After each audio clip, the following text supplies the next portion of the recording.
Harrison Price from Wall Center. Today's Bodog poll question. Will Connor Bedard ever be a Canuck? Yes or no? You can vote at Harrison Price on Twitter. Bodog, your source for casino games, poker strategy, and sports odds. Bodog line of the day for me. It just looks like a seesaw series, Dallas-Seattle. So I'm going to take the Stars to win game 4. Take them to win by 2. Empty netter here for a little bit of value. $100 bet pays $180 on your Bodog line of the day. Here he is, one half of the rink-wide duo with Andrew Wadden. Canucks reporter Jeff Paterson. Hours before the draft lottery. Jeff, is this their year? No. No, it's not. It's a year, but it's not their year, at least not to win the draft lottery. No. Going in with remarkably low expectations. Mm-hmm. And for all of those who say, you know what, they've been so beaten up over the years, have never caught a break, they're due, you would say... Next year. Maybe next year. There's always next year. How about that? Right. Look, it's a lottery. Lotteries are they produce far more losers than winners. Mm-hmm. So even the team with the best odds doesn't have great odds to come out on top. And that's why I think even people in Anaheim should probably be a little apprehensive. But 3% chance of jumping all the way to the top of the queue. Do not like the Canucks' chances in this. Is there a winner tonight that would be off-putting to you? Like, are there places here amongst the lottery teams where you just don't want this North Van prodigy headed? Maybe selfishly Columbus, just because they've got high odds and they're in the East. I think Anaheim would be a terrific landing spot. I think, first of all, it'd be a great place for a player to go, a guy that's coming in with such incredible pressure on him already, and just the reputation to go to a place like Anaheim.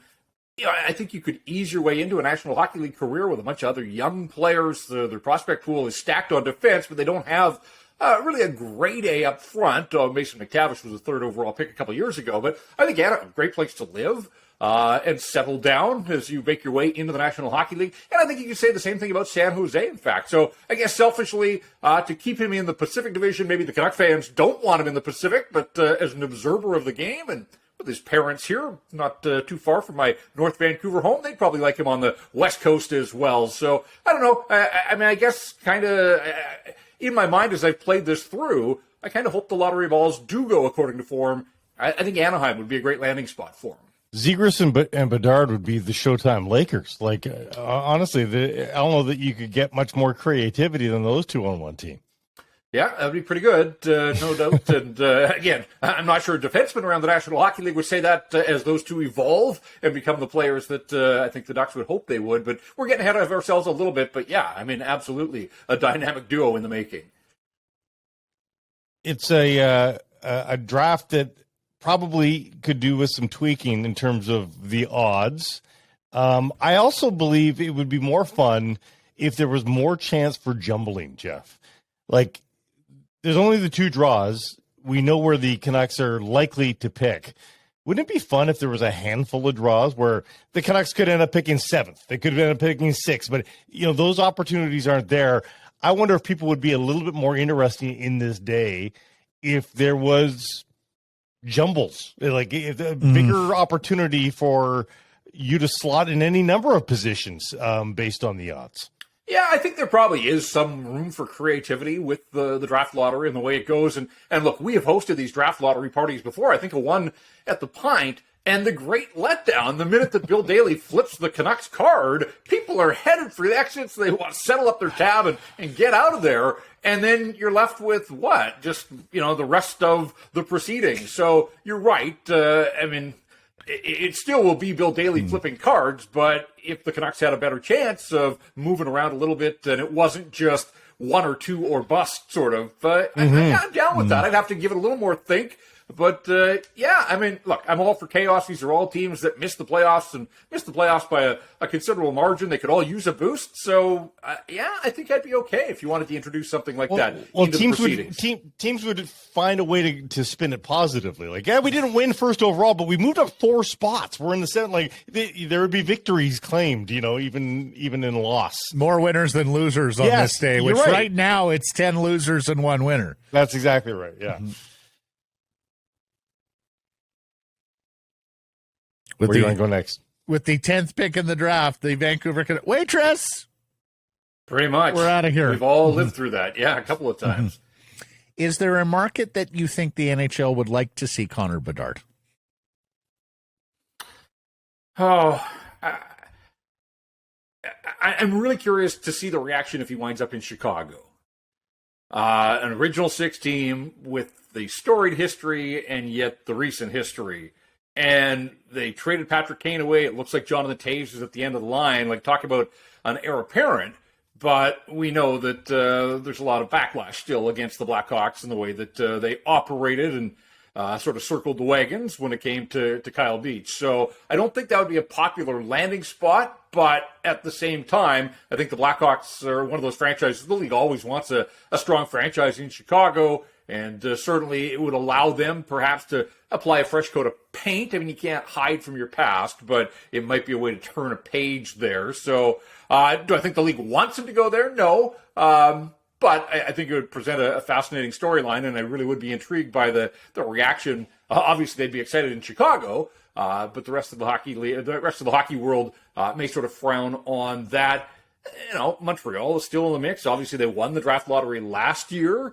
To keep a good Canadian boy on this side of the border, and talking about storied franchises, you know, look, I mean, every team has its rabbit's feet and whatever good luck charms. I mean, everybody wants to win the lottery, but only one can. So I'm kind of sitting back. I try not to get too wrapped up in the storylines until they present themselves, but without a doubt, I mean, you've got upstarts like Columbus that have never won anything. I'm sure people there figure they are due. And then Philly would love a new cornerstone. Yeah, exactly. There's another team that just talked about turning a page and starting a new chapter. Absolutely. Yeah. Philadelphia Flyers.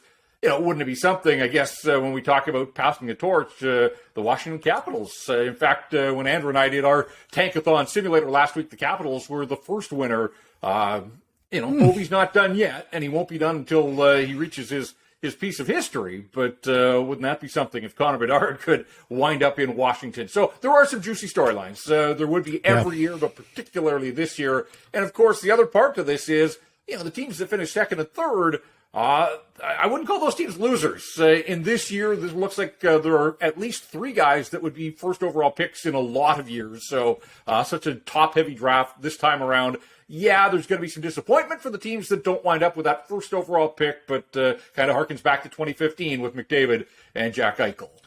Yeah, no, I hear you. Second lottery here tonight for Adam Fantilli is a pretty big deal as well, and I'm with you, as mentioned in the welcome at Detroit and Philly, two pretty staunch hockey markets over the years who haven't had superstars. You wonder if the league would look kindly on Bedard going to one of those places. All right, Jeff, let's move on. The Abbotsford Canucks season is over. They weren't able to win Game 4 on Friday against the Calgary Wranglers, and yet I still feel like much has been achieved down there on the farm this year. Probably the best farm season for a Vancouver Canucks team affiliate since Utica went to the AHL Finals all those years ago. A word or two on the job that Jeremy Colleton did down on the farm in Abbey.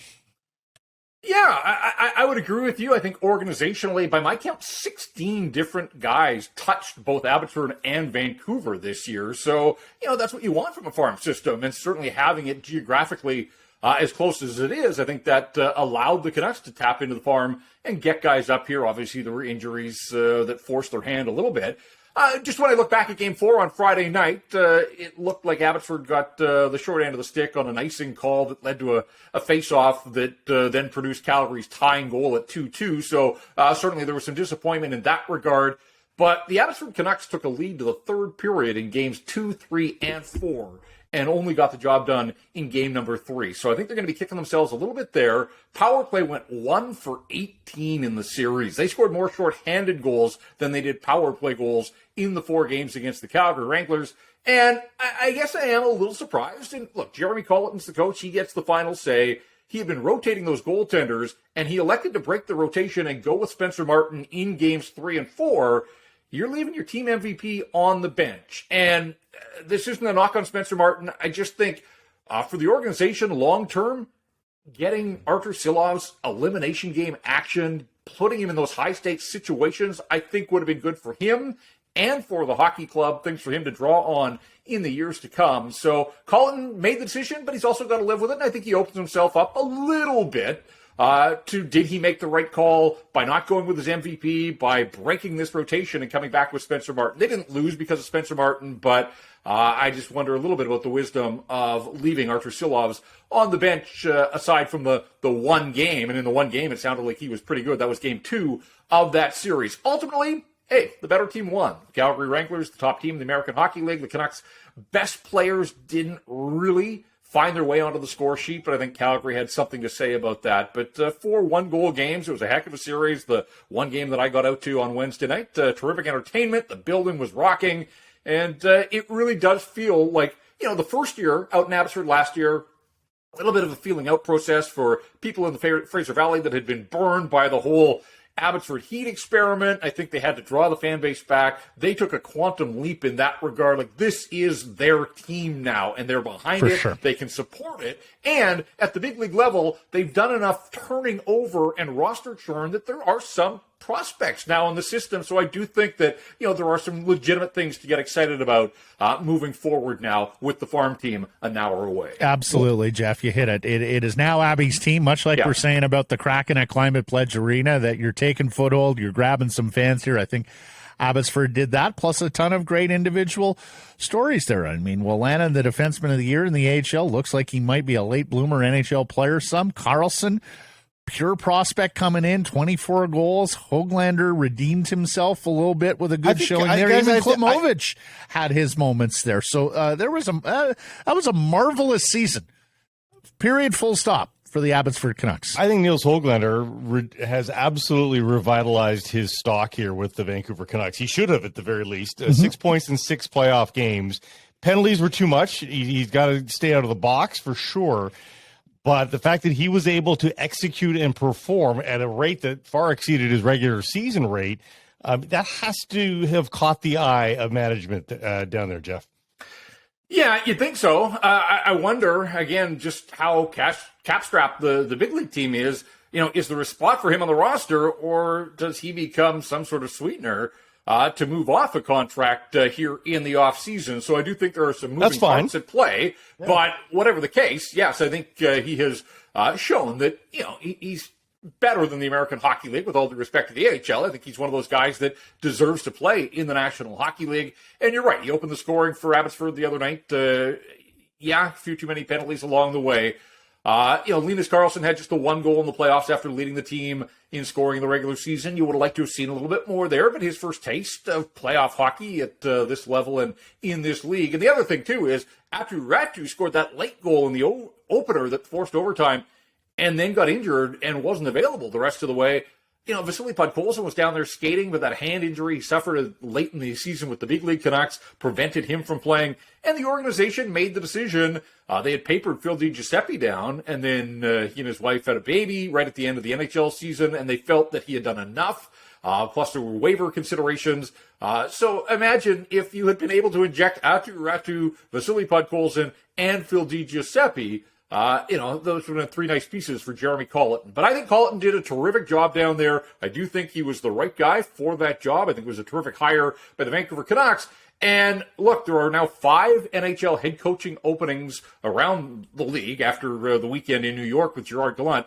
I don't know. I haven't heard any links to Jeremy Colleton yet, but I would say if he has another big year next year in Abbotsford and there are job openings at this time next season, it wouldn't surprise me if Jeremy Colleton gets back into that rumor mill. This is a guy that's coached in the National Hockey League. He will coach there again at some point. And this feels like a bit of a stopover for him. And by all accounts, players love playing for him. I think the organization was really happy with the work that he did. And I would think a year out, it wouldn't surprise me if Jeremy Colleton's name started to surface linked to NHL jobs. He's just 38 years old. He's definitely going to be back in the NHL. Well, and the other thing that I heard is that he understood, even coming from the big leagues in a big city like Chicago, he understood that, the coach is part of the marketing effort. The coach has got to be active in the community, and that he did his bit out there to help the Abbotsford Canucks, again, get rooted a little more of that foothold with the good folks of the Fraser Valley.